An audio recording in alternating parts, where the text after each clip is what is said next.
Hey everybody, my name is Max, here to talk to you about our work titled Online Learning and Solving Infinite Games with an ERM Oracle. This is joint work with all these people and myself. What an honor to be on this project. Online learning, let's talk about it, all right? We get a sequence of data coming in. These constitute XY pairs. We say that these X belong to some sort of feature set, and the Y's belong to some sort of label set. For the purpose of this talk, let's stick with 0, 1 classification labels. And at every single time step, we have some learner who is tasked with choosing a hypothesis with the goal of accurately labeling the incoming feature. And we are given this hypothesis class that is going to essentially determine what is our benchmark for this learning task. There's a few settings. There's the realizable setting, where we're given for certain that there's some hypothesis in this class that's going to accurately label all of the features. In this case, we want to achieve a mistake bounding our overall loss. There's also the agnostic setting, where we have no constraints on the incoming XYs, but in this setting, we only want to achieve a regret bound, which is the loss that we actually incurred compared to some best fixed hypothesis in hindsight. Incredible. So, the purpose of this talk, the purpose of this work, is to study online learning in the most general setting possible. What that means is we want to make as few assumptions about this online learning task as possible so that we can still successfully do this online learning. So, for example, you could assume that your hypothesis class is finite, in which case you could indeed successfully online learn, use any of your classic FTRL algorithms. But this is not necessary to achieve online learning. In fact, you can make the weaker assumption that is simply that this hypothesis class is a finite Littlestone dimension, okay? Which is this necessary and sufficient thing about the hypothesis class to achieve online learning. If you're not familiar with the definition of Littlestone dimension, it's defined by the largest instance of this tree-shattering structure that exists in the hypothesis class. You want the formal definition, you can come to my poster. Incredible. So right, we're only going to make the assumption that the Littlestone dimension of this hypothesis class is finite, right? But when we're only making that assumption, it is potentially the case that the hypothesis class itself is an infinite object, okay? And when you're trying to make an algorithm involving an infinite object, you have to make some sort of oracle assumption, okay? Because when this thing's infinitely large, simple tasks such as like just scanning the list or searching it to pluck out a hypothesis are not even going to be necessarily possible, right? So if we're dealing with a potentially infinite object, we have to make some sort of oracle assumption about ways that we can interface with this object. And essentially, in all the past work in this general Littlestone setting of online learning, the oracle assumption that has been made is this thing called the SOA oracle. And the purpose of this work is to explore this learning problem only using the ERM oracle, which is this simpler oracle model. It's a weaker oracle model, and therefore applies to an even more general setting than before. Let me quickly define what these oracle models mean. I'm going to define them in the realizable setting just for the sake of simplicity. The ERM oracle, all you got to do, you got some sort of history of data, and all the ERM oracle has to do is just find a single hypothesis in the class that's been consistent with all this data thus far. The SOA oracle, on the other hand, first has to find all of the hypotheses consistent with this data thus far, and then do a bunch of partitions of this set, and then compute the Littlestone dimensions of all of these partitions, okay?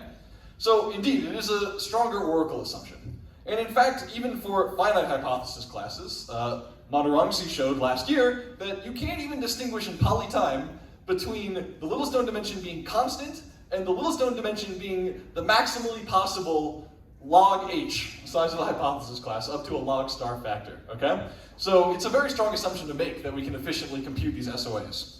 But indeed, if you want to achieve the optimal possible online learning bounds, you have to make the SOA oracle assumption if you want to achieve this Littlestone and root T Littlestone regret and mistake bounds. But our goal with this talk is not to achieve the optimal possible online learning. The goal is to make a weaker oracle assumption and see if it's still possible to get meaningful online learning. So, right, the ERM oracle is a very classic oracle assumption, right? When we're doing pack learning on a potentially infinite hypothesis class with finite VC dimension, we use the ERM oracle assumption. And also, all of your favorite online learning algorithms are all fundamentally computing ERMs as their fundamental subroutine, like FTRL and gradient methods. These are all essentially, some sort of regularized ERM actions that we're doing. So right, we know we're not going to get the optimal bounds here. We're not going to get the same thing. But the question is, can we get anything meaningful in this oracle model? Can we get a finite mistake bound? Can we get sublinear regret? This is an open problem. Until now, the answer is yes, we did it. All right, we studied two settings, all right? There's the improper setting, where the learner is not constrained at all. They can do any hypothesis. There's also the proper setting, where at each time step, the learner is constrained to selecting a hypothesis from the convex hull of the hypothesis class. These are the bounds that we get. Take a look. All right, so you might notice that these are exponential in the Littlestone dimension, as opposed to the bounds that were polynomial in the Littlestone dimension coming from the SOA oracle assumption. This is to be expected. Essentially, when you're only using ERM oracle calls, for example, if the hypothesis class is the class of thresholds, in the worst case, you can't really stop the ERM algorithm from just simply going down the line of thresholds, giving you them one at a time, and so the number of mistakes you make is going to be linear in the size of the hypothesis class, exponential in the Littlestone dimension. So you can't do better than this exponential. But the idea is what? Like, right, we have these we have these SOA oracle algorithms, which are going to make polynomially many, mistakes, but, essentially in runtime, each iteration is going to be exponentially long. And I guess the whole point of these algorithms is, right, we could, in the worst case, be making exponentially many mistakes, but each iteration should be faster. And in the worst case, they don't actually make exponentially many mistakes. All right, let's talk about the algorithm really quickly. So the algorithm is going to proceed in stages, okay? Within each stage, we have some finite subset of the hypotheses Hj. So just some finite collection. And we're essentially running multiplicative weight updates on our finite set, but we're doing it in a lazy way. What does that mean? It means that, at each time step, we predict some sort of mu, as a mixture over these finitely many hypotheses. And then we observe if our expected loss is at least epsilon, whether or not it's some parameter epsilon that we get to choose. If we do make a mistake of at least size epsilon, then we're going to do the multiplicative weight update. But if we don't make a mistake, then we're just going to chill. We're going to stick with the same mixed strategy on the next round. Okay? So we're sticking with this finite set of hypotheses until we make log j over epsilon squared of these updates, of these mistakes. Okay? And once we've made that many mistakes, the stage ends, we start a new stage. And in this new stage, what we're going to do is we're going to add in one additional hypothesis to our class of hypotheses. And that's where we use the ERM oracle. So right, like over the course of this algorithm, we're building out this sequentially larger set of finitely many hypotheses using the ERM oracle. Why does this work? I mean, it essentially boils down to the following, right? So, we're building out these hypotheses, and there's either the case where at some point we stop building out hypotheses, right? There's some point where we just no longer make so many mistakes that we have to add more things, which in some rough sense means we've added some very good hypotheses to our class from the same class using our ERM oracle. On the other hand, if we have too many stages, like we just keep going and this never stops, we can essentially do this construction where we can prove that there must exist some large Littlestone tree in our hypothesis class, and that's going to contradict our assumption about whatever the Littlestone dimension was. So that's why this works. All right, and with the time that remains, I want to talk to you guys a little bit about games, okay? Because games are very related to online learning. We're talking about two-player zero-sum games in this talk. What that means is we have two players. Each has an action set A and B. There's a utility function. And we have player 1 choosing some action A, player 2 choosing some action B, and then they receive some reward / loss, which is this UAB. The goal of solving a two-player zero-sum game is to compute a min-max equilibrium, or epsilon min-max equilibrium, which is a mixed strategy for each of the players, such that nobody can gain that much by deviating from this mixed strategy. Okay? And yes, this is a very similar related setting. In fact, we have that, you can analogously define the notion of Littlestone dimension for games, and we also have that even an infinite game, as long as it has a finite Littlestone dimension, necessarily has an epsilon min-max equilibrium. Okay, so what is the game? What is the algorithm that we use here? It's very similar to the previous algorithm, but now we have two guys, each incrementally building finitely many, a class of finitely many things, right? So we start with, some finite subsets of each of these each of these strategy sets. And so on these finitely many, on these sets of finite size, there's some value of this finite subgame.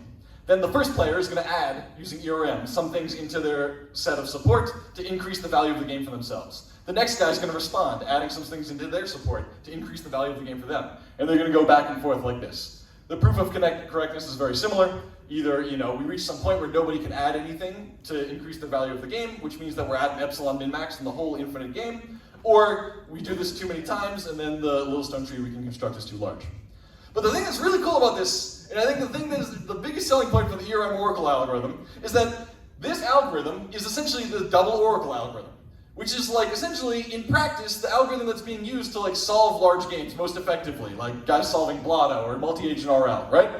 And so the thing that's so cool about the ERM oracle model is that when you, under this oracle model, the algorithms that naturally arise happen to be the algorithms that are actually useful in practice. Whereas under the SOA oracle model, the algorithms that naturally arise from that model don't seem to have any practical usage. So this is just further reason to use the ERM oracle model. I hope you do so too. Here are our results. We get results for multiplayer games as well, for correlated equilibrium, as well as real value games for the extension of Littlestone dimension to the real value setting, the sequential fat shattering dimension.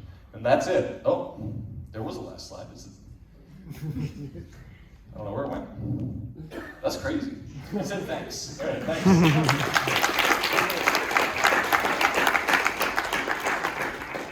Yeah, questions? Come on. Lively talk, I want many questions. All right, we got one. Can you comment on what C is? Like, it's probably a concept of how big. Oh, C? Yeah, it's an absolute constant. Yeah. Like, huge, or is it reasonable? Oh. It's reasonable, yeah. It's just one letter, right? I can't get that, right? Any idea if your results are tied for ERM oracles? Yeah, so I mean, we know that, right? We know that for the Littlestone dimension, we can't do better than exponential Littlestone dimension. We also consider this thing in the paper called the threshold dimension. I don't know if you're familiar with that. I can explain it. It's essentially I'll explain it in the poster, man. But we also have exponential bounds in the threshold dimension as well, which is this thing that's related to the Littlestone dimension. And those we don't have an exponential lower bound for. So it is potential to improve in that direction. But I'll come to the poster. We can chat. Do you want to? No? Cool. Anything else? Any more questions? All right. So, I mean, selling ERM Oracle in online learning is a little bit like, beating the purpose of using online, because you're minimizing all the way to the back. I mean, it's true that online algorithms are based on ERM, but then, I mean, you have tricks like linearization that allow you to keep a state like the sum of the gradients, which means that you don't have to recall all the past examples. So is there any, I don't know, do you want to elaborate on this point? I mean, there could be some kind of even weaker oracle under which some linear event is possible. Do you think this is like Right. Yeah, I agree, right? In most of these where I'm saying like all of these applications are using the ERM oracle, right, it's mostly on some sort of cumulative notion. You don't have to like look at the individual things coming in. But right, so in some sense, okay, I'll talk about games, for example. Right, so I think in some sense the ERM oracle is the weakest possible oracle assumption you need for solving games, because what's the point of solving a game? I guess the point of solving a game is reaching an equilibrium, like a Nash equilibrium. And at a Nash equilibrium, you essentially have it that like no player can deviate to something that will increase the value of the game for them. So I guess if you don't have access to ERM, like I might not be at an equilibrium, but I just cannot simply identify that magical action that is out there that would improve my value. So in some sense, that is effectively an equilibrium. Like, okay, I can't deviate given the knowledge that I have in my brain. You have to at least be able to know if a profitable deviation exists out there. So you have to at least assume the ERM assumption, at least for games. Yeah, I guess that's, yeah. Okay. All right,